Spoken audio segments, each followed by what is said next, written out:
As a franchise with its roots embedded deeply into the tactical and strategy genres, Warhammer 40,000 has a long and storied history of digital adaptations of its strategic gameplay. From squad-level combat pitting small elite teams against each other, to grand army-scale RTS that pit entire regiments to the fight. This symbiosis has led to almost 3 decades of games that have placed millions of players in command of formations of troops in the 41st millennium.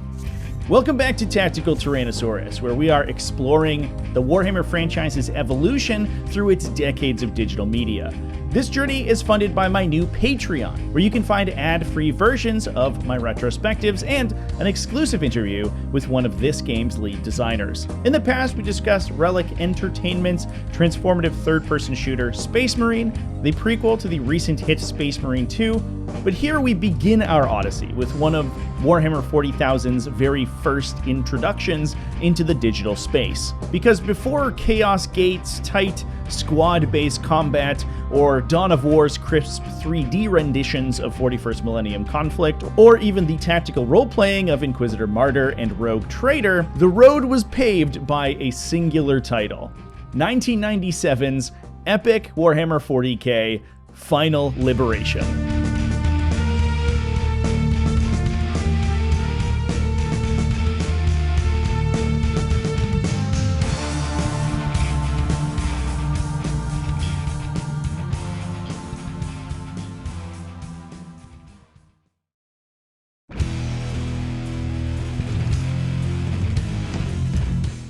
In the 1980s through the 1990s, strategic video games were absolutely dominated by a single entity, a world-spanning proverbial imperium that crushed kingdoms under its heel and crusaded abroad to unite branded digital tactics content under the iron fist of their god emperor.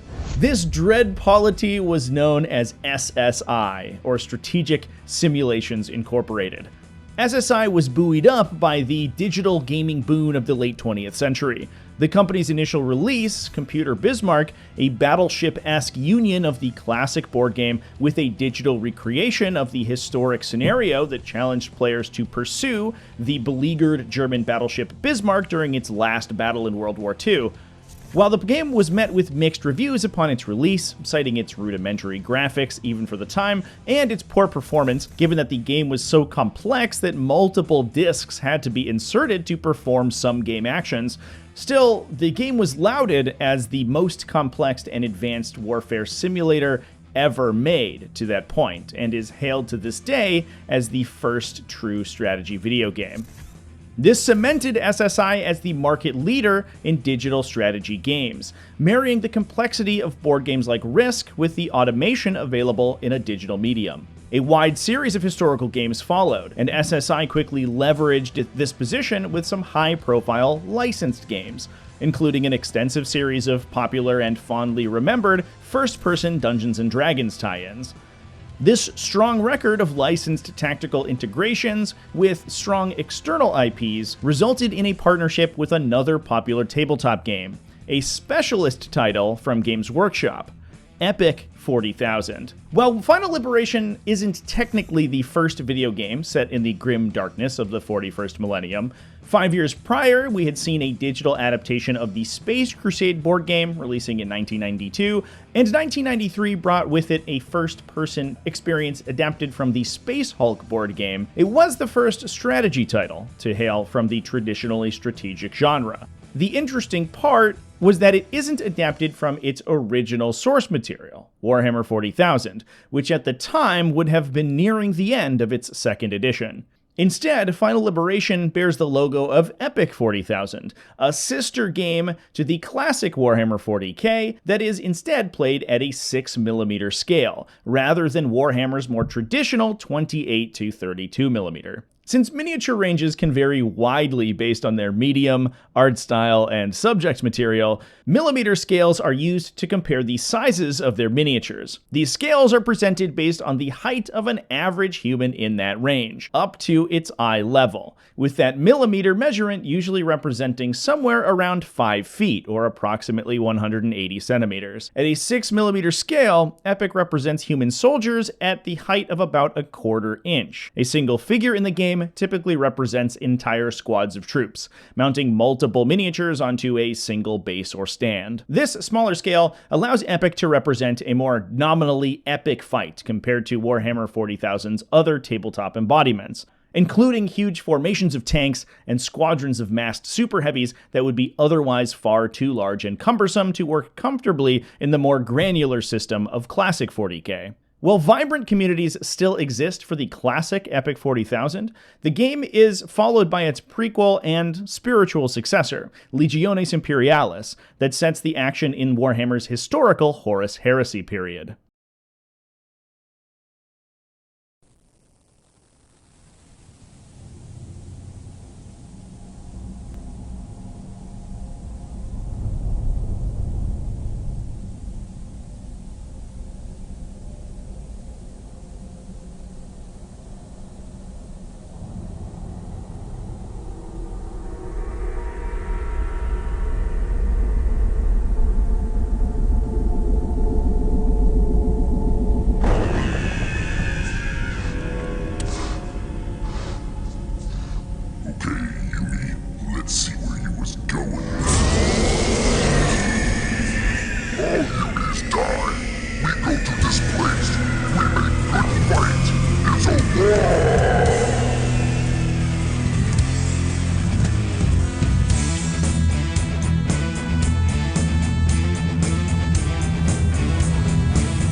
Booting up Final Liberation opens a short intro video, giving a brief introduction to the feel of the game. The cinematics in Final Liberation are a mix of CGI and FMV, or full motion video. Beyond introducing the basic premise of the game's orc invasion, this one doesn't really have anything to do with the plot of the game, and is mostly just cool random scenes, most of which don't appear anywhere else in the game.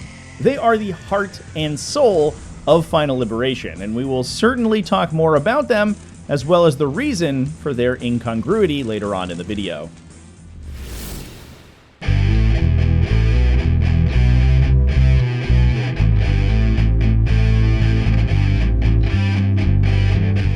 The game only provides a few available gameplay modes, the big highlight here being the single-player campaign, but it also supports local hot seat multiplayer.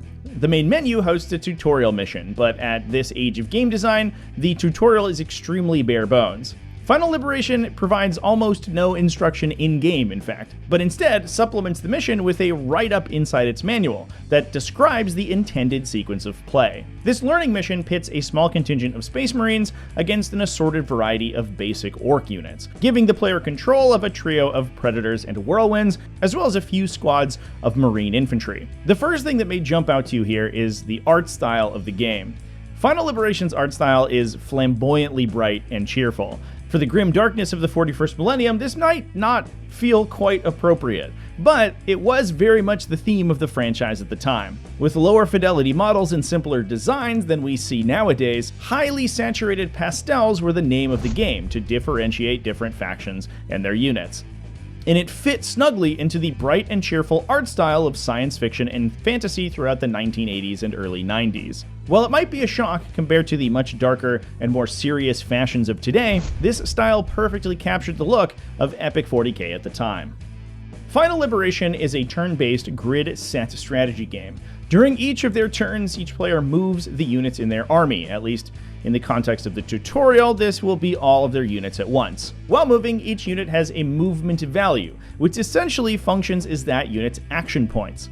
Units will spend these movement points to move across terrain, attack enemies, or perform other actions like entrenching themselves. A lot of this system is relatively poorly communicated and needs to be sussed out by the player via observation.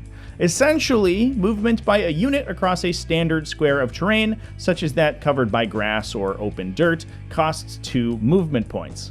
Movement across a paved surface only costs 1, making fights within urban or city terrain extremely fast and dynamic. To perform an attack, a unit sacrifices half of their movement points. This means that most units that have not moved that turn, or have only moved for a single space, for whatever reason you get 1 space for free and can still attack multiple times, may then perform 2 attacks during its turn. This seems like a simple system, but the real nuance is that units don't have to be fully complete in these actions before ending their individual turns. You can move up a unit with half of its movement points, use it to spot for artillery or your long-range guns, then move it back after those supporting fire has made their attacks. There's even a handy button to cycle through units with remaining movement points to remind the player and make that process simpler. While it's not a direct port of Epic 40K's mechanics, Final Liberation's roots as a tabletop game are immediately apparent. While it was published by SSI, Final Liberation wasn't designed by that group. Instead, it was outsourced to an external team, and one with some very impressive credentials. Andrew Greenberg is one of the 2 directors of Final Liberation, and was kind enough to sit down with me for an interview. It was a lot of fun because certainly the Games Workshop creative juices and creative fervor was always a delight to be a part of. The original SSI team, amazing people, folks like Brett Berry, Jeff Hanna, Bill White, really, really smart. We were obviously big war game fans, lifelong. So whatever we could pull out of our bag of tricks, we were glad to put on in. At the time of the game's development, Mr. Greenberg was working as the lead developer for Holistic Designs, a venerable game design studio founded in 1992. The organization dabbled in both traditional and digital gaming franchises, releasing several turn-based strategy games on their own, as well as a robust line of tabletop and miniature gaming rule sets. Their flagship setting, the Fading Suns universe, is a dark take on feudal science fiction set in a fracturing stellar empire, and has spawned a long line of tabletop RPG supplements and video games, as well as a cult following. And the team's familiarity with both physical and digital media, along with a penchant for extremely similar source material to that of Warhammer 40,000, made them a natural fit for the Final Liberation project. Final Liberation, in fact, uses Holistic Design's own internal engine, a departure from other SSI strategy games that at the time tended to focus on hex-based grids. To my knowledge, this is the system that underpins Holistic's Fading Suns gamography. The engine that you see in Final Liberation, the game engine, is actually an iterative process from our first game, Battles of Destiny, then develop more in our next game, Merchant Prince, which got us the game of the year. Develop more in Hammer of the Gods, develop more in Machiavelli the Prince, develop more in Emperor of the Fading Suns, and develop more in Final Liberation. Different ways. Final Liberation is a very different game from what we've done before, being more tactical, based in a lot of ways on what SSI had done with the Steel Panthers World War II tank games. SSI wanted us to take it more than the Steel Panthers route, and they gave us a lot of good input, but the code library was our own. Previously, Mr. Greenberg had also been the lead rules developer at White Wolf Publishing from 1991, becoming one of the founding designers behind the Vampire the Masquerade role-playing system, a franchise that is itself expecting a digital renaissance with their second high-profile role-playing game, a sequel to the cult classic RPG Bloodlines, originally from 2004.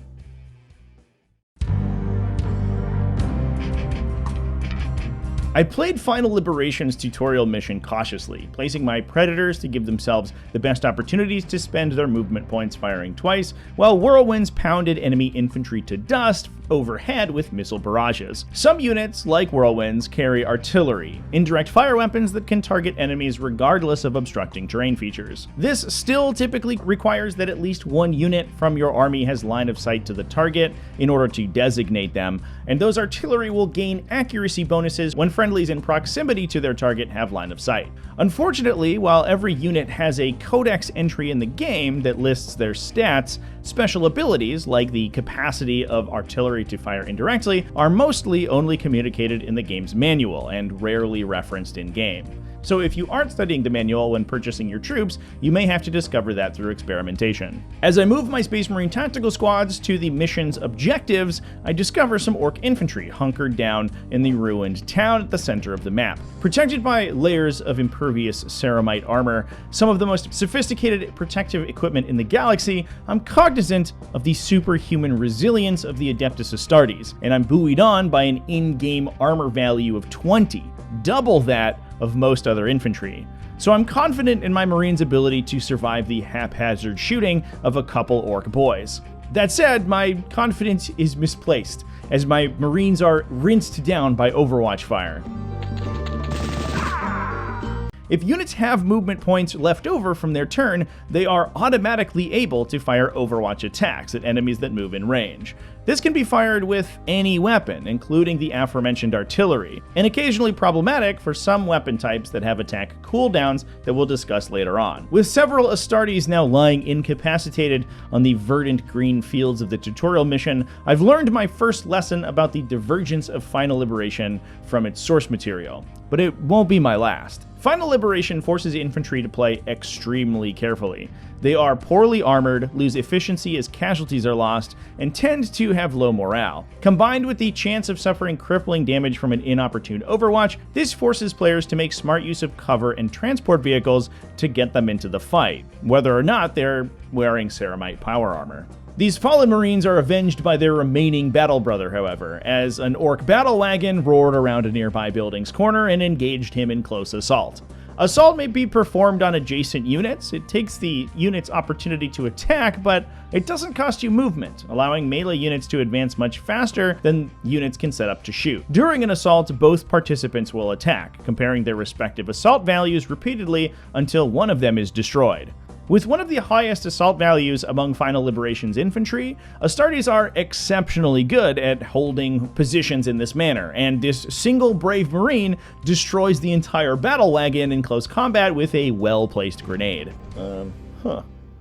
With the Orcs on the route and objectives in the battlefield secured, the tutorial mission ends, leaving us with a decent grasp of the game's core mechanics. So it's time to embark on our ultimate mission, Final Liberation's campaign.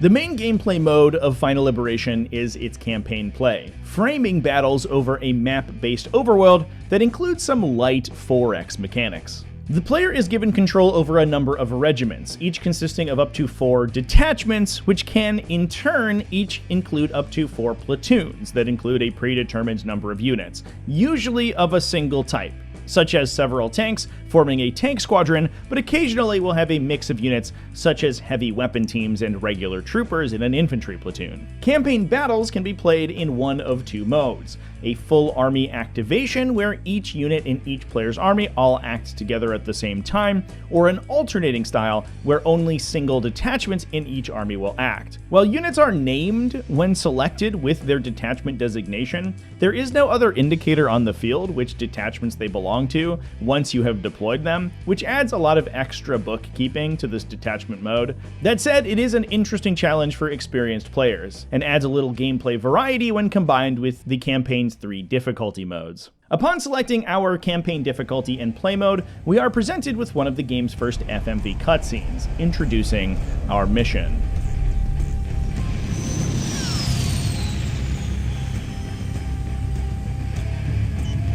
Commander Holt, you are to assist the newborn Commander Militant in retaining all the staff from the Orcs. The 10th Ultramarines under the command of Captain Borodny have been dispatched to the planet's surface to secure a wide landing zone for the Imperial forces. May the Emperor be with you.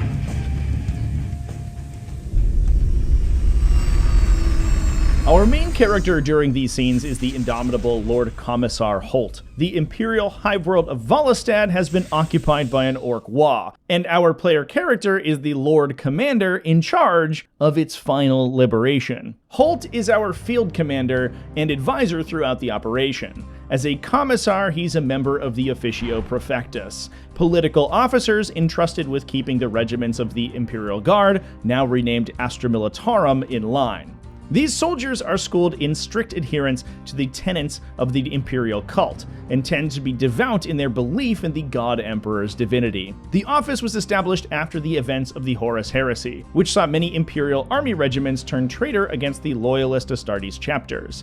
In order to avoid such an occurrence in the future, commissariat officers were embedded in militarum regiments at all command levels. An officer's deviation from their directives, or a soldier fleeing in the face of the galaxy's many innumerable horrors, could see them summarily executed rather than defy imperial rule. But commissars are also intended to act as morale officers, leading troops from the front with bold heroics, and inspiring them to greater heights of courage. Mechanically, they tend to be more adept in close combat than other militarum officers, and most depictions of them in Warhammer fiction tends toward this more heroic bent. Holt embodies this heroic ideal, an acutely intelligent soldier with a fierce devotion to his men, and the success of the unit's mission. My other commanders have failed me. I shall allow you to redeem their honor. Only their incompetence and ill luck could have possibly caused my setbacks. Your setbacks, Pachenka, are due to your inadequacies as planetary overlord and military leader. Be thankful it is known that there is no disloyalty on your part. It will weigh in your favor, should you survive. Who do you think? That pompous fool. Oh, we'll have to move quickly to save any of his forces. The longer he's in control, the more troops we'll lose. We need every living man we can get.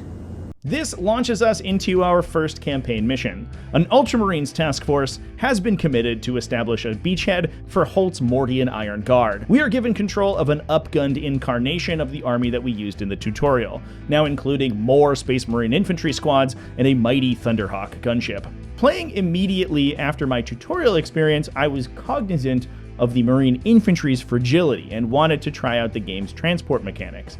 So I deployed the Thunderhawk with all of the Space Marine infantry squads embarked, rumbling the Predators down the road at the center of the map with whirlwinds attritioning enemy infantry positions with rocket attacks. On the way, I disembarked an infantry squad from the Thunderhawk to hold the center objective. Unlike the game's other vehicles, Thunderhawk and other hover aircraft operate pretty interestingly. They work like extremely fast standard vehicles, but can traverse over other vehicles and terrain of a height shorter than they are. They must be at ground level to embark or disembark troops, but they can raise or lower their elevation at any time. The Thunderhawk's speed and the flexibility of Final Liberation's movement mechanics make it an excellent hit-and-run threat. You can spend portions of your movement to traverse the battlefield, interrupt it with an attack, then spend the remaining portion of your movement points to escape retaliation. This allows the Thunderhawk to duck in and out of danger while delivering consistent damage to the enemy, however it does expose them to enemy Overwatch attacks as they fly overhead.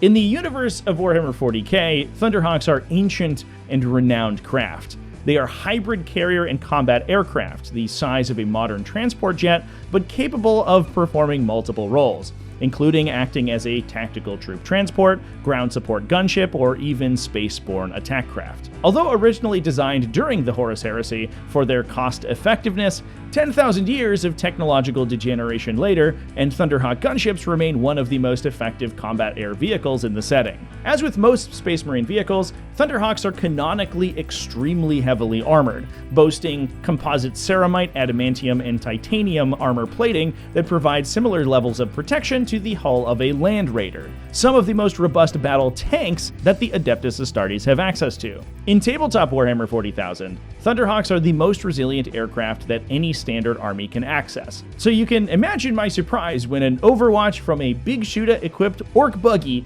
downed the Thunderhawk with an inopportune Overwatch attack. Oops. The lucky git hit the engine intake, I guess. This crashed the mighty and venerable vehicle, killing all 25 Space Marines embarked on board immediately. When a transport vehicle is destroyed, it and all of its occupants are automatically lost. You can even hear their quiet groans as the plane meets its fiery end.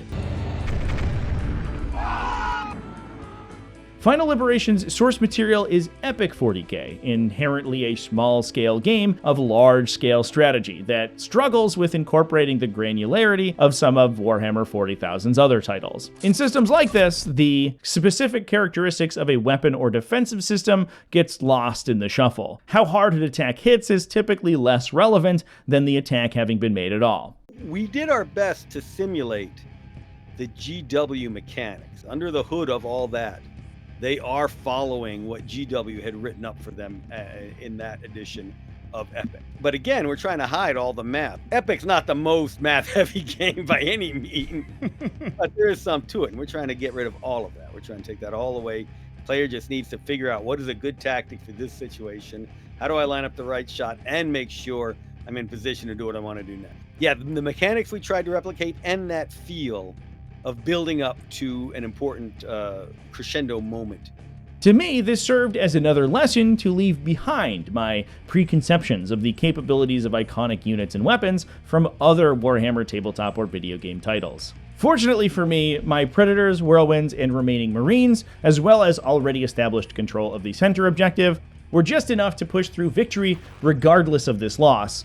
Although I'm sure Marneus Calgar is going to be knocking at my door sometime in the near future, asking some awkward questions about the demise of an entire third of a battle company of Marines. Despite this setback, I actually really like this mission. It acts as a soft tutorial, feeling like a natural progression from the official tutorial mission with some higher stakes and more complex units. Playing both missions back-to-back and referring to the game's manual, you already have a solid grasp of Final Liberation's core mechanics.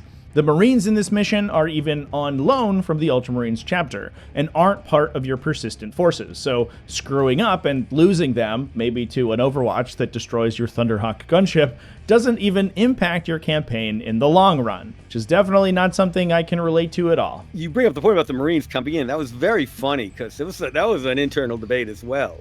So, like, that second mission, we want you to get Marines right off the bat, but then we don't want to devalue these guard units. The idea is for it to be mostly guard. That first lesson is a teaching lesson. It's not supposed to be too difficult. Thus, the Marines come in and can help a new player succeed. And then here, it's up to you from now on, player. We're not holding your hand nearly as much anymore. I definitely remember we went back and forth on, is it too hard?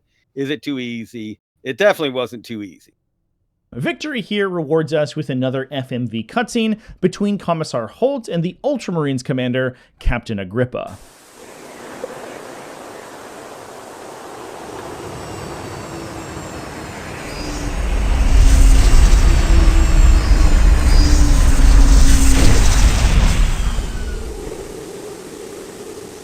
Very impressive, Agrippa. Your victory was decisive. It was in the Emperor's glory, Commissar Holt. We must now return to aid our brothers in their quest. Yes, of course. The newly arrived warriors of the Mordian Iron Guard will provide the backbone to our initial assault. We move to take the spaceport in Costa. Reinforcement fleet Ravager approaches. The port is tactically crucial for their inclusion in our forces. The Lord Commander Militant is fortunate to have you as his right hand in this campaign, Holt. No living Commissar holds more respect. Goodbye, Agrippa. May the Emperor guide you in your quest.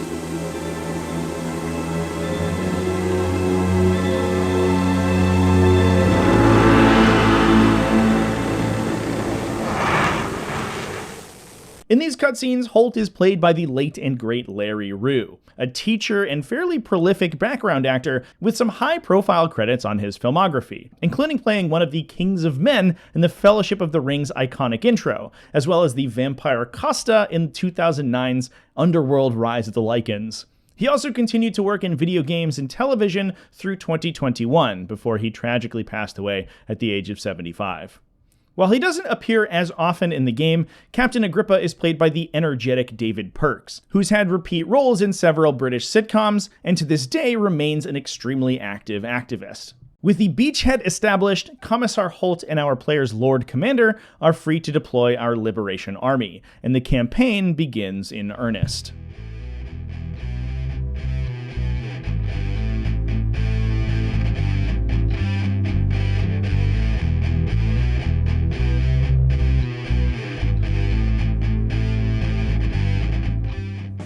This opens up the full map campaign, a world map of the imperial planet of Volostad divided into individual regions. The player starts with a single regiment, an army that can be maneuvered around the world map.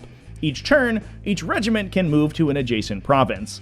At the beginning of the game, all provinces begin controlled by various orc clans, represented by a corresponding icon. Orc warbands are collected tribes, led by physically powerful warbosses. Warboss scroll in the case of the Volostad campaign, but these societies are stratified by naturally arising clans. As a self-replicating bioweapon, orcs are genetically predisposed to form themselves into a semblance of an organized military force, diversifying themselves to fit specific battlefield roles. Over millennia, these unique archetypes have formed their own bespoke cultures. Goths are Waz frontline fighters and value physical power and close combat prowess. Evil Sons are quick response flankers and harassers, and love speed and powerful vehicles, while Bad Moons provide fire support and overwatch, appreciating the kick and roar of big guns. While many more orc clans that fulfill unique combat requirements exist in the canon, these three are represented in-game, both with specific units and common strategies employed by opposing armies of that clan. This is a very cool way to communicate what players a unit can expect in each region. Goth regiments tend to throw waves of elite infantry into close combat, Evil Sons focus on bikers and swarms of light vehicles, while Bad Moons have longer ranged infantry and tend to focus on larger battle tanks. Each region also has a small description that outlines the terrain and any special threats the player might face. The player starts with Holt in command of a Mordian Imperial Guard regiment. Like the Orc clans, several iconic Astra Militarum regiments are available to the player, including Catachans, Talarn, and the aforementioned Mordians. Unlike Orc units, however, whose unique clan units boast different weapons and stat lines, these are largely cosmetic differences for the Imperium. Each of the player's detachments within their regiments is led by a commander, who has a restricted roster of units, forcing commanders of specific Militarum regiments to recruit from within their regiment, for example. Access to slots capable of hosting more powerful late-game units like Titans or Space Marines are locked behind heavy recruitment costs or special unlocks later on over the course of the campaign. Commissar Holt's Mordian regiment includes some basic units, including Chimera troop transports, a platoon formed of a variety of infantry types, and a Commissar unit that I imagine is representing Holt himself. I don't know if this is the explicit intention. This unit includes a Rhino transport to ferry the character around, while Holt's command vehicle is depicted in cutscenes as being a Chimera, but I kept this little guy safe throughout the campaign just in case. Holt is at least mechanically represented as the leader of his regiment on the campaign map. Lastly are included a trio of unique Mordian units, Bombard Siege Mortars. These are indirect fire weapons capable of lobbing massive shells over intervening objects and boast an armor penetration characteristic, the stat that determines how likely you are to damage units that you hit, among the highest in the entire game. This unit, at least in the early game, is so absurdly powerful that it shapes Final Liberation's early campaign, and to some extent, its logical progression into later missions. As a result, you'll often find yourself setting up defensive formations around your battery of super-powered artillery, and using them to pulverize everything on the map into a fine paste. As the campaign flows on, you'll find yourself looking for a higher volume of artillery to down tougher enemies, and while the siege mortars are difficult and expensive to unlock, lighter units like Basilisk artillery batteries fit the bill just fine. This is, in my opinion, kind of a shame. While artillery batteries are iconic of the Astra Militarum and one of the faction's defining in-universe identities, this gameplay style is less engaging than that of the Imperium's other units in the game. And the early game experience would maybe have been better served by introducing the player to more traditional frontline units like battle tanks. This includes the mechanized infantry that compose the better part of the player's starting army, including Mordian tactical and heavy weapon squads. Tactical teams are dedicated infantry sweepers, boasting las guns that are excellent at clearing out orc infantry. Heavy weapon teams fire missile launchers that are equally effective against both vehicles and infantry. Also available in some configurations of infantry platoons are assault teams that come equipped with pistols and melee weapons that are much more effective at close range but lack any long-range artillery. While vehicles are single-entity units, most infantry squads come with 4 or 5 soldiers on each tile. A penetrating hit on standard-weight vehicles will simply destroy them, while most hits on infantry will incapacitate one soldier in the unit.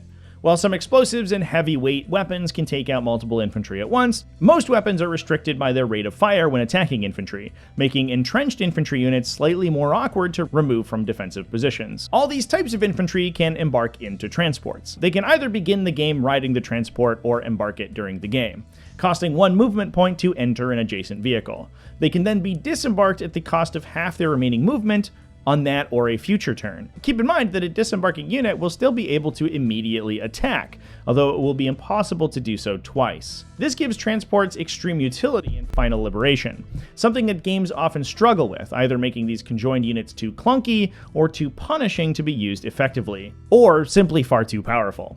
Since vehicles tend to be substantially more difficult to successfully damage and have literally twice the movement speed of most infantry units, delivering troops is made much easier, at the risk of losing those embarked troops if you are too aggressive with their transports. Disembarking also uses a kind of neat mechanic. It automatically deposits the unit at the tile towards the back of the vehicle. There is an orientation dial on the control panel that allows you to dictate the direction your units are facing at any time during your turn, letting you plan exactly where your guys will dump out. While facing does determine your armor value against attacks from that angle, it doesn't cost any movement, so you can use the rear ramp of a Chimera to deposit your infantry anywhere around that transport that you want to, and then reorient yourself at the end of your turn to the direction facing the enemy. This mounted infantry combat is the mainstay of Final Liberation's early few missions. Much of your time will be spent managing, embarking, and disembarking these transports, and getting the most efficiency out of your infantry squad placements. And, to be honest, it absolutely rules. It's exactly the amount of micromanagement that games like this excel at providing, and execute a perfect turn of embarkations and disembarkations feels incredible. Winning a mission in this campaign mode grants you control of that territory.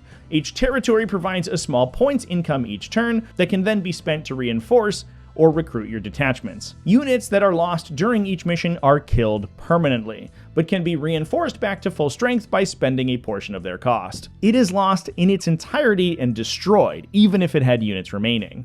While the game can be saved at any time, this does feel contrary to the spirit of the experience, that aims to make every battle and decision feel critically impactful. If all of your regiments are at any point destroyed, you'll lose the campaign and unlock a unique cutscene. Now, we come out of a classic 4X game design philosophy. And for those who don't know, a 4X game should really be a 4E game. But we use X's because X's are so cool, man. It means you have an exploration phase that slowly merges into an expansion phase. So you explore for resources, then you expand your control over resources, and you exploit those resources to make things, and then you exterminate your enemy. We incorporated this to a good bit into Final Liberation. So the early phase, you're not exploring land, but you're exploring the units. What do I have? So we give you a few units to deal with off the bat in order to get a sense of the controls, and to get a sense of their capabilities, and to start wanting more. At the end of each turn, a short cinematic plays from a random rotation, depicting the conflict from around the theater of operations. Which cutscene is played has no relation to what is occurring in the campaign itself, until sometime around round 5.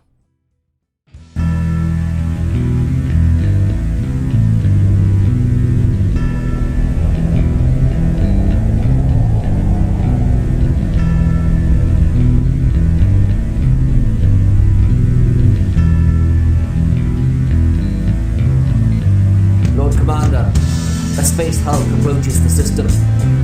It has been identified as the Sanguinus Terra, missing from records for 7,800 standard years.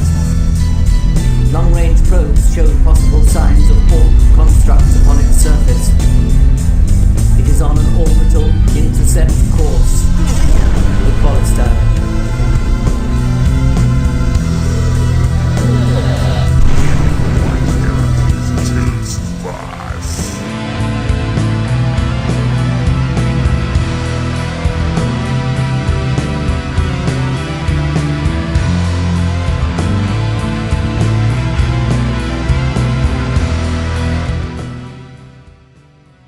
The Sanguinus Terra, a space hulk that has been commandeered by orcs, has arrived in system. In the canon of the 41st millennium, space hulks are a side effect of the setting's mode of space travel. As millions of vessels transit through the alternate dimension of the warp on a daily basis, some can be lost due to damage, system failure, or the collapse of their reality-preserving Geller fields. These ships drift for millennia through the immaterium, often drawing other similar wrecks to them via the warped physics of that dimension. This debris then randomly transits in and out of reality and is often scavenged by renegades or aliens, such as orcs or genestealer cults, who use the massive amalgamations of metal and rock as enormous moon-sized starships. The arrival of this space hulk brings with it orc reinforcements to Volostad. Up until that point, the forces the player had been fighting were the remnants of Warboss Skrull's initial invasion fleet, who are sieging the planetary defense's final holdouts, but these new arrivals allow the orcs the opportunity to counterattack. Immediately, an enemy army will attack one of the player's regiments, uniquely putting you on the defensive side of a mission. In each game, the attacker takes the first seat and takes the first turn. While the player is definitionally the attacker in 99% of games during the campaign, these several defense missions give you the opportunity to play the opposite end. Additionally, enemy armies represented by green squares will spawn at this time and start moving towards your territory. Once they arrive, you'll be forced to fight another defense mission with any regiments that you have present. Unfortunately, these are literally the only offensive actions the orcs take throughout the campaign, and they will not spawn additional regiments or attack you on future turns, instead simply digging in and waiting for the Militarum to attack. This potentially allows the player to infinitely pass turns and generate resources, units, and regiments. However, this is balanced somewhat by the actual composition of the battles. While the game may appear to be a 4X experience, a la Civilization or Hearts of Iron, these mechanics really only exist for the player. Any orc territory you attack will contain an orc force with a size based on the size of the attacking regiment and chosen difficulty level. At the easy level, the enemy is composed of between 40 and 60% the points value of the player. On normal, the enemy will be roughly equivalent to the player, and on hard, the enemy force is twice the size of the player's. As soon as the Space Hulk counterattack is complete, this simplistic approach to balancing combat basically reframes the entire scope of the campaign. It is essentially no longer a 4X grand strategy experience, but instead a series of tactical challenges that you must overcome of forces the size and composition of your choosing. But be warned that more powerful units in your army will unlock larger opposing forces. The world map no longer represents a planet-scale struggle against an indomitable enemy, but instead a branching series of combat missions played in an order of your choice, based on adjacent territories. And this is fine as a strategic challenge, but the slothful passivity of the orc forces does do some work to destabilize the campaign's suspension of disbelief. Once on the battlefield, each mission plays very similarly, with identical ultimate objectives, but different territory and opposing forces based on the territory you're fighting over. As a participant in a war of liberation, you are forced to take the territory from the enemy, represented by 2 objective markers placed on the battlefield. At the start of each game, both players receive an army morale score equal to the points value of their army. Each time a unit is destroyed or routed off the battlefield, their value is subtracted from this total, making a victory by total annihilation of the opposing forces automatically successful.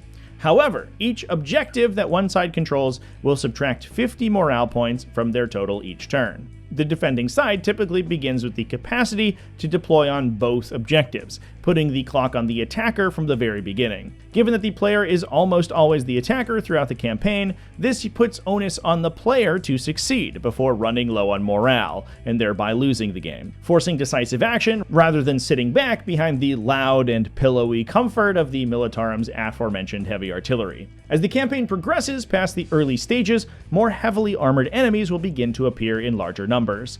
While your mechanized infantry and siege artillery are good enough to hold the player's forces over for a few missions, heavier duty tools are required to ensure victory, and you are quickly able to purchase battle tanks and even some early tier super heavies like the mighty Baneblade. While vehicles are vastly more heavily armored than infantry squads and can shake off a near infinite number of shots from man-portable weapons, each vehicle unit only being comprised of a single model leaves their survival on a knife's edge, since any penetrating hit will destroy them. Even so, they usually pack several weapon systems capable of answering a variety of battlefield situations, and are able to attack with them all simultaneously and even at different targets. Frankly, we love the tanks.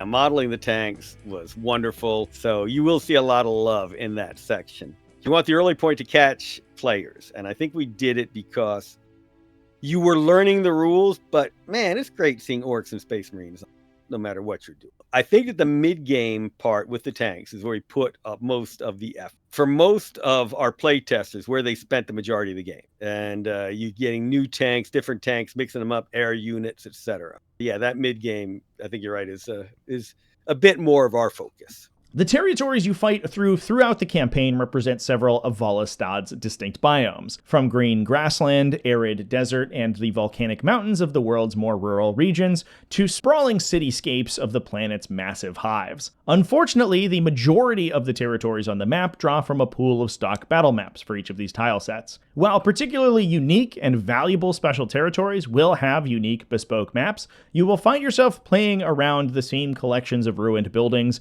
bridges, and terrain features over and over as you liberate the basic territories in between. This progresses to the point that you'll find yourself beginning to develop standard deployments and practices based on which of the biome's standard maps that you stumble upon. Of these, the city maps really stand out. The pixel art style of the backgrounds doesn't do much justice to natural features, and the pre-rendered 3D sprites representing buildings and utilities on other tile sets stand out pretty garishly. But these grainy textures represent ruined edifices and large structures just fine. Not to mention that these maps tend to be incredibly fun to play, and feature lots of roads for quick movement, lined by tight alleys rimmed by obstacles and short sightlines, forcing you to act cautiously, check corners, and scout with fast units before making big movements to avoid ruinous overwatch. Conquering these special territories are the real objective of the early game. They reward the player with enhanced income each term, as well as free regiments liberated from their sieges, usually sporting thematic commanders and special unit compositions, as well as new FMV cutscenes.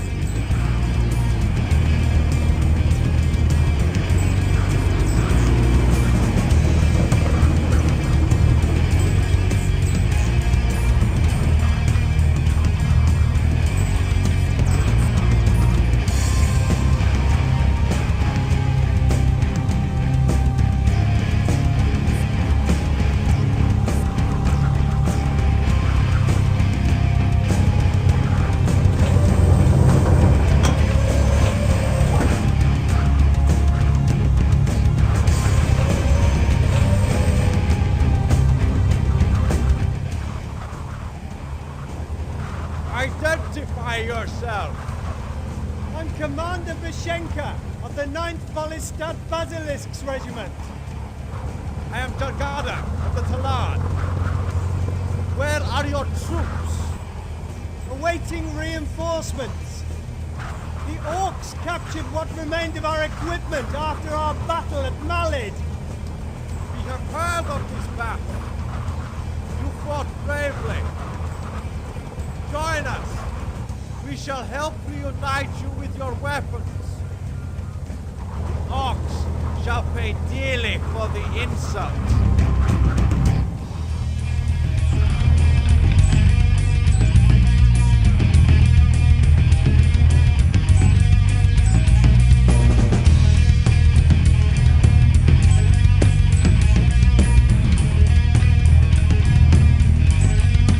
If Final Liberation has a heart and soul, it is these cutscenes. Even as a kid, having barely painted my first Space Marine, and not yet old enough to have been allowed to play Dawn of War by my parents, I knew about Final Liberation thanks to the timelessness of these FMV movies. And I imagine that most Warhammer 40,000 fans have seen compilations of them at least in some point in their lives. Decades ago, before we had the fan-made excellence of films like Hell's Reach and the Astartes series, or the glossy, modern, and high-budget animations now available on Warhammer TV, we had Final Liberation's cutscenes to look on and think, wouldn't it be cool if Warhammer 40k were a TV show? Which is why I was shocked to learn that is exactly what these were. Most of these scenes weren't even filmed for use in the game. Yeah, so a lot of people are always curious about the cinematic. Most of them came out of a TV show Games Workshop had been pitching.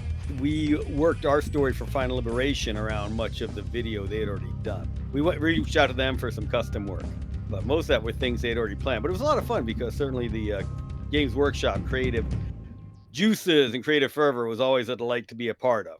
In 1995, Games Workshop partnered with UK-based production studio Bright Lights Studios to create a series of short films to pitch a Warhammer 40k set television show to networks. While information on Bright Lights Studios is difficult to find in today's day and age, many of these shorts survive. Some of them in the form of Final Liberation's cutscenes, and some of them in a series of short films sold at the 1996 Games Day on a VHS titled Inquisitor. I'm sure we'll talk about Inquisitor and the Bright Lights Productions short films in a future video on this channel. Suffice to say, they are camp incarnate, but the low budget and prototypical nature of the movies really elevates them to legendary levels. Traitor. I was a fan of Doctor Who, Tom Baker series, so I loved cheap British props. But these were fun. These were even better costumes. We always love to say that we love Doctor Who, and these were a step up from Doctor Who. In fact, some of the props and characters used in those original pitch videos can be found in Final Liberation, including the orcs used throughout and the Dark Angel that inexplicably appears during the game's introduction. While the designers did commission many of these cutscenes custom for the game to include references to the player character's Lord Commander, this explains the relative discontinuity of the game's opening cutscene. This leaves us to ponder what the face of Warhammer would have looked like had that show been picked up in the 90s, rather than being repurposed into Final Liberation. Instead of looking at the gleaming chins of Henry Cavill and Clive Standen, could we be watching reruns of a serialized, high-concept drama starring Lawrence Rue's craggy eyebrows? Would Warhammer even have been approached as a strategic experience by future studios? Or would it have been pursued for its dramatic potential instead? Within the infinity of the multiverse, there exists at least one universe in which that is the reality. And I bet it's great, because some of these themes are absolutely iconic.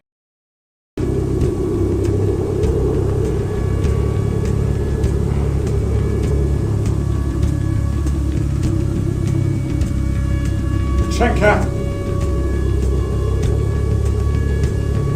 Ah! It's about time you got here.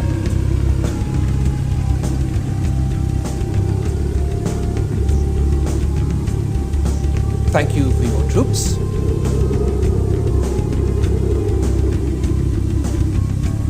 I'll give you your orders in the morning halt.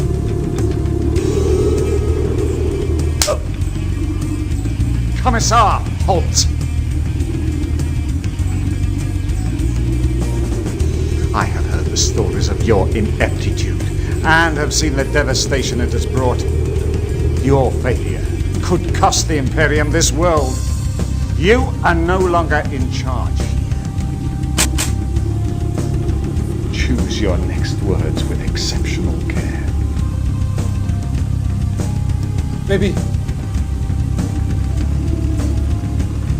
Maybe you had better take charge of the troops for a while, Commissar Holt. General Selenko here will be of great help to you, I'm sure. These are pure distilled FMV schlock to the most delicious extent. Only Tim Curry could have done better. I'm escaping to the one place that hasn't been corrupted by capitalism. Space! This scene comes after the liberation of Volstad's capital, the hive city of Borodny. Depending on your path around the world, this comes sometime around the middle of the campaign. If your armies are progressing naturally, you will likely have a rounded combination of battle tanks, infantry, and mounted infantry. The Borodny map itself is a huge, sprawling metropolis dotted with large buildings teeming with orcs. Infantry can occupy the spaces inside closed buildings for a huge defense bonus, making them extremely difficult to kill, even for the most dedicated infantry sweepers, and providing solid opportunities to overwatch. Fortunately for the player, the Militarum's heavy infantry has a unique advantage in this urban warfare. Artillery units have the capacity to target occupied buildings rather than simply the units inside them. As far as I can tell, this operates exactly like attacking a vehicle, with their buildings having their own armor value that must be penetrated for the structure to be damaged. If it is impacted successfully, it is destroyed, and all occupying infantry are killed immediately. There are no saves possible, they do not pass go, they do not collect $200. This makes occupying buildings incredibly risky. You get the upside of winning in an infantry fight, but any appearance of artillery puts these units in mortal danger. Not worth the risk in most situations. Still, with heavy losses, Holt's army is able to take the city, unlocking a new artillery regiment furnished with their own basilisk batteries. Each time one of these special missions is completed, new regiments and units will be unlocked for the player. This includes Space Marine units, who return after a brief hiatus after the player liberates Volstad's Astronomicon Temple. Up until this point, Astartes vehicles were locked out of most regiments, and Space Marine infantry could not be recruited at all. But here, Captain Agrippa returns at the head of his own regiment, commanding a brand new army.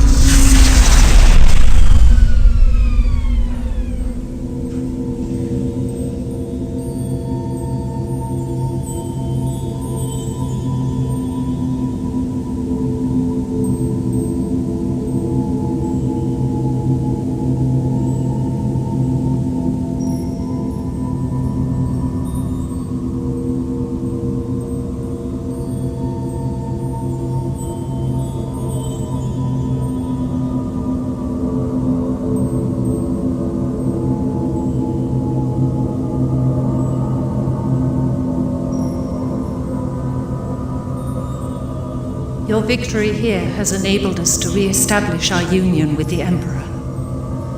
Our minds join and take form in the warp. Destiny shapes itself. Your ships are on their way.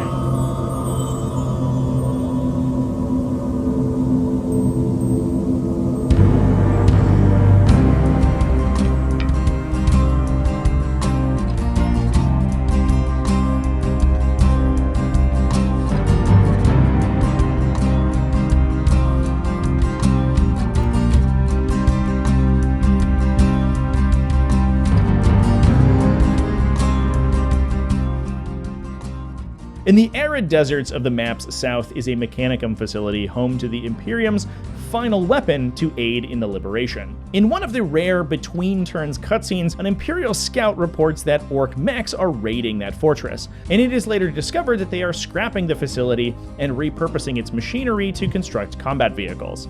But kept carefully within the depths of the fortress is the Imperium's ace in the hole, a warlord Titan. Be thankful the Orc hordes did not match their ferocity with intent. Indeed. If they had discovered the true nature of this site, the loss to the Adeptus Mechanicus would have been historical. Have your adepts been able to wake the Titan's crew from stasis? The Emperor was with them. They all live.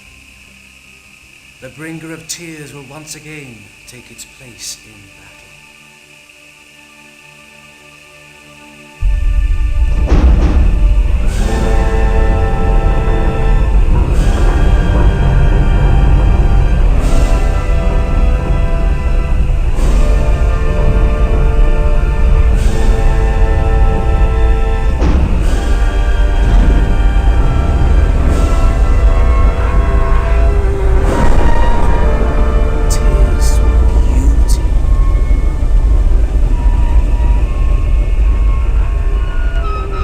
The battle to liberate the facility is simple but brutal, pitting your attacking regiment against a massive Orc Gargant.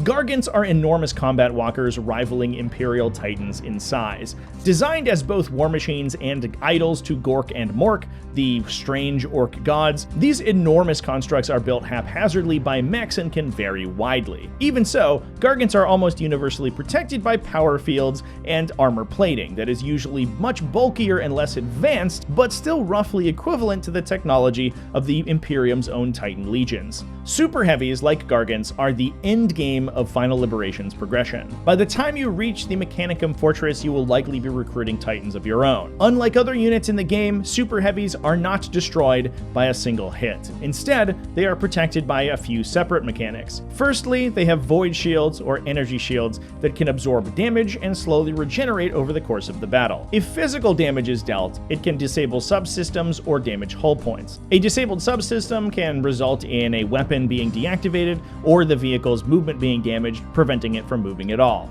But only once its hull points are reduced to 0 is it finally destroyed. As long as they aren't destroyed during the battle, Titans will fully repair themselves each game, making it a rarity that they are entirely lost, especially with cautious play from the player. Units in Final Liberation don't cost upkeep, but the cost of mounting operations is the replacement of destroyed individuals.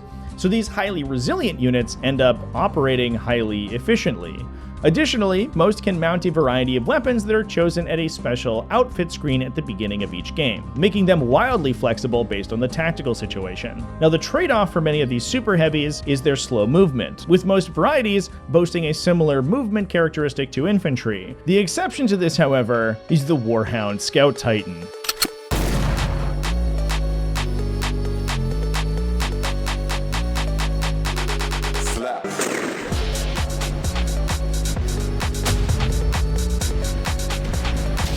Warhound Titans are lightly armed and armored compared to other Titan war machines, but in contrast to almost any of the 41st Millennium's dizzying array of battle tanks and ground vehicles, are still orders of magnitude more powerful. They are designed for speed and maneuverability, equipped with powerful sensor systems that stream battlefield data back to other members of their Titan Legion. Tactically, Warhounds are tasked on the battlefield with eliminating lighter targets, or operating as a wolf pack to outnumber and coordinate takedowns on larger Titanic enemies. The design of Final Liberation Super Heavies, including Warhound Titans, are based appropriately on the original Epic 40K and Adeptus Titanicus, a precursor system solely focused on battles between these massive war walkers, on designs from 1988. These little guys sported exaggerated dog-like features and rounded edges, not entirely in keeping with more modern 40K design trope.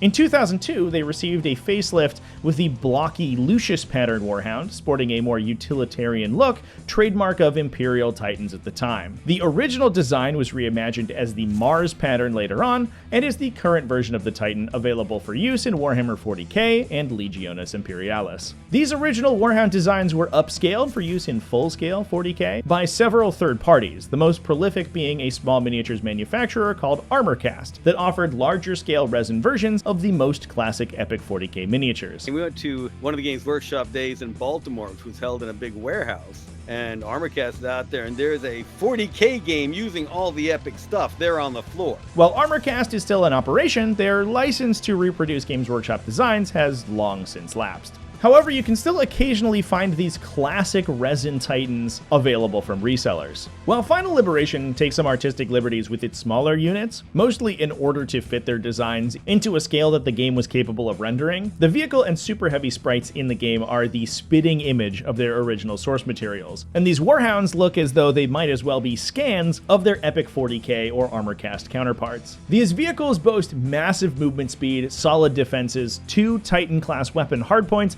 capable of mounting a variety of the game's most powerful systems, including Vulcan Mega Bolters for infantry sweeping, laser destructors for long-range fire support, or, my favorite, the Plasma Blast Gun for penetrating solid armor. These latter weapons have a unique mechanic in that they need a turn to recharge once fired, so while they are one of the strongest armor penetrators in the game, you are incentivized to use the vehicle's mobility to carefully line up the most advantageous shot before going on the attack. And on top of this, Titans are rarely permanently lost like other smaller vehicles, limiting your value bleed as you launch harder and harder operations and the campaign progresses. By the time of the battle over the Mechanicum Fortress, I had an entire pack of Warhound Titans, slavering for a fight, and let them off the leash to bring down the Orc's massive Gargant. Such frontline ultra heavies have ludicrous stat lines, huge armor values, and sacks of hit points protected by numerous void shields. While their firepower leaves something to be desired compared to swarms of lighter walkers, the process to dismantle these behemoths is long and time-consuming. Removing all their lighter support units allows our Warhounds to surround the larger walker, attacking it from behind where the armor is lighter. Even then, it takes repeated attempts over many turns.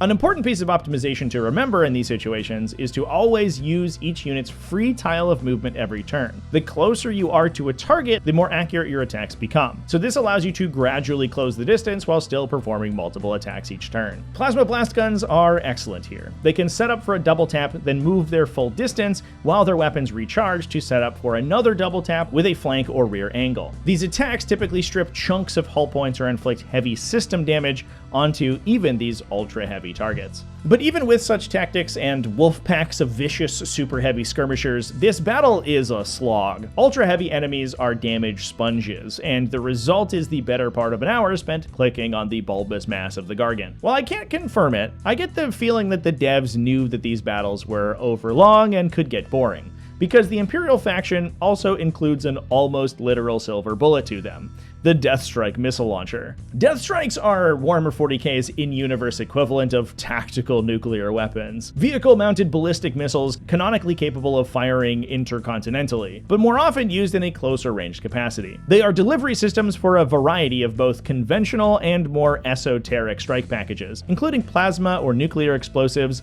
biological warfare agents, or vortex warheads. Vortex missiles are among the rarest and weirdest of the Imperium's offensive arsenal. Upon impact, opening a rift directly into the warp that persists for a short time, translating most material in the affected area directly into an alternate dimension of the Immaterium, removing it from the universe, or simply shredding it with tidal forces. In canon, the battlefield deployment of even a single Deathstrike missile is an incredibly rare and singular occasion. In Final Liberation, they are fielded in batteries of 3. Despite being an intercontinental delivery system that fires ballistically, these aren't even artillery. They require direct line of sight to their target, but at least have unlimited range and automatically hit. Like super heavies, they can be equipped with alternate loadouts representing the modal loadout of their missiles, including the aforementioned Vortex missile that immediately destroys all non-super heavy targets in a big radius that persists and randomly moves around the battlefield each round, barrage missiles that hit multiple units in the vicinity of targets but deal relatively poor damage. I think these are meant to deal with infantry, but generally speaking are less effective than Vortex missiles. The last option are warp missiles. These are described as a more localized vortex effect, sending themselves through the warp to detonate within their target.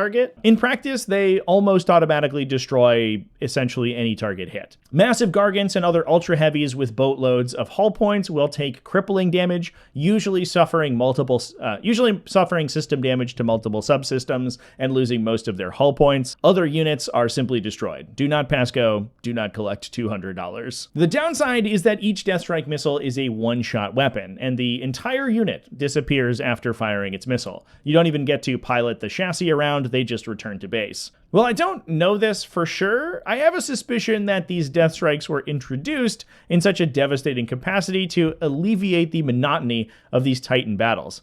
Just being asked to line up and execute a single attack on an enemy Titan is much easier than clicking on them for 15 minutes while you resolve armor penetration rolls against their insane stat blocks. This also explains why they don't fire indirectly, as there then is at least some, if not much, skill expression in lining up their shots. If Final Liberation boasted more than a rudimentary multiplayer mode, I imagine that these would be a balancing nightmare. Final Liberation includes a couple of such mechanics that are interesting, but seem difficult to balance. Near the middle of the campaign map lies Letny Island, a city map constantly buzzed by orc aircraft. These enemies are some of the game's most annoying, boasting incredible damage output and near invulnerability thanks to Final Liberation's strike aircraft mechanic, which allows such vehicles to arrive off the battlefield and strafe before returning to the ether, assuming units are present on the battlefield to call them in. Without strong overwatch, they are difficult to attack, and even filling an entire detachment with anti-air Hydra flak batteries wasn't enough to dissuade them in one of my playthroughs. The final objective of the campaign is capturing War Boss scrolls, which exist in the very northeast corner of the campaign map, crash-landed into a mountainside. There are two avenues of ingress to this flagship's position, either moving north from the planet's desert biome of mountains and through its promethium refineries on the south edge, or east along the top edge of the map from the planet's hive cities. The final fight is over another bespoke map, featuring a very cool looking, unique sprite for the Orcs' crashed Space Hulk. It's unclear whether this is meant to be the Sanguinus Terra, the Hulk showcased earlier on in the game that delivered the Orc attack early in the campaign. The design is the same, but we can see the impact crater of Skrull's Hulk on the campaign map from the very beginning of the first round. In addition to Gargants and Stompers, an ancient ancestor to the more modern Stompa, an orc equivalent to a heavy Imperial Knight or Warhound Titan, Skrull's WA deploys all of its zaniest equipment in these later missions, including force fields that intermittently block incoming projectiles, and pulsar rockets, an orky equivalent to a Death Strike that delivers damage in an ever-growing radius around itself before finally burning out. Beyond the larger scale and climactic feel, this battle plays out in much the same way as many we had along the way. Warboss Skrull is actually represented on the battlefield here with a unique unit, alongside a retinue of Gretchen to take hits for him. I didn't actually notice this in my playthroughs though. He starts the game in a command building that would end up being shelled immediately by all my artillery, killing all of its occupants. I had to find out after the fact that he was actually in there while watching another player's Let's Plays after playing through the game. Once the Orcs are defeated, that ends the campaign. Volstad has been successfully liberated, and one of the game's endgame cutscenes plays.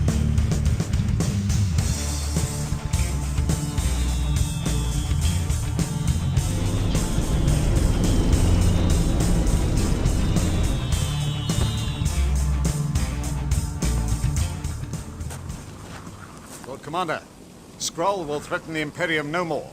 The Orcs are destroyed. Your leadership will be remembered when the name Volstad is spoken.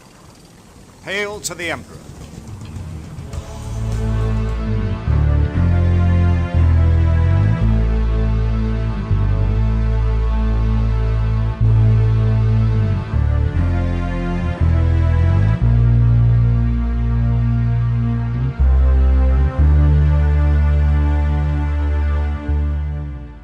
Which ending you get depends on a couple of criteria, namely whether Holt's regiment remains alive at the end of the game, and whether Warboss Skrull was killed during the final battle, versus the player simply winning via a morale victory. The campaign is by far the main draw and primary gameplay of Final Liberation, and it's pretty self-contained. Depending on the difficulty and settings, a full campaign can be played through in about 8 to 12 hours, with each individual battle lasting between 20 and 40 minutes once you're confident with the game's admittedly esoteric controls. There is a versus mode capable of letting you play versus AI or in hot seat with another human. This multiplayer option actually adds a reasonable amount of replayability if you want more Final Liberation experience.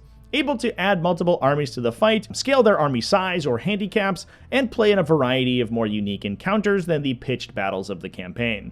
It also lets you run back through your favorite bespoke maps from campaign battles. But here's where the story of Final Liberation ends, and the sad, quiet tale of its shuffling off begins. This is preserved for eternity in the game's Codex section, where you can find toggles for its planned expansions that were, extremely confidently, baked into the base game. This includes Chaos, Eldari, and Tyranids, but these factions were never completed, and these Codex entries remain empty.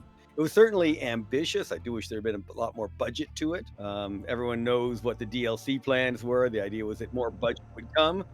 But as we know, that SSI Games Workshop Alliance only really got 4 games out. But yeah, SSI, it was good working with them with their Mindscape, but then they became Mattel, and Mattel bought them. It was like, there goes any chance of doing more Games Workshop stuff. But Chaos was the one I really wanted. I mean, I had an Eldar force at one point. It was always fun to play against Tyranids. But Chaos, come on, that is just, you could do anything with this. Everybody's got their focus, but Chaos is, you want to be anything wacky, you've got it with Chaos. With Chaos being the first DLC, we would have some new things being made, and the idea was to keep this all going for the long term. The issues was how to make sure that the enemy is distinct from what the player's force is. So it is tempting with Chaos to just kind of do a bad guy Space Marine unit, and we didn't want to do that. We wanted to make these distinctly different and unsettling. Maybe the first missions, it would seem like you're just fighting, oh, these are just like other Space Marines, and then the weird stuff starts happening, and the tendrils start reaching across the battlefield. That was going to be fun. And again, we came out of a horror background as well. It's hard to think of orcs as horror. I mean, they're scary, but they're heavy metal bikers. Come on, that's the goal. But chaos, on the other hand, is supposed to be scary. This is the dark side of the Marines. It's the dark side of what is order. So how do you really work that out? We wanted some moments in that game that would be like really eye-opening. What are we doing here? Interesting to think that you can put fear into an action game, but you can. I mean, when you think you're about to win and the portal of the unknown opens up and here come the demons.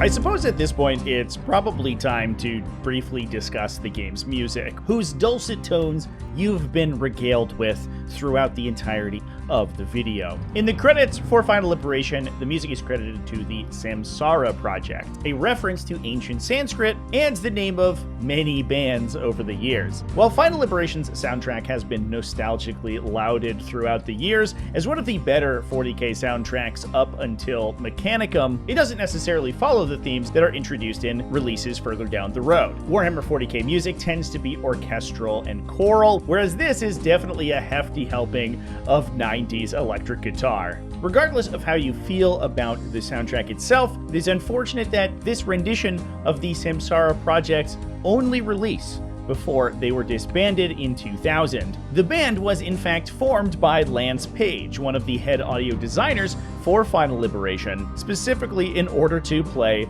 its soundtrack. It is unfortunate that this group never got to spread their wings and really flex their muscles, because Final Liberation's soundtrack is by any rate impressive, especially for what is likely to be an amateur crew.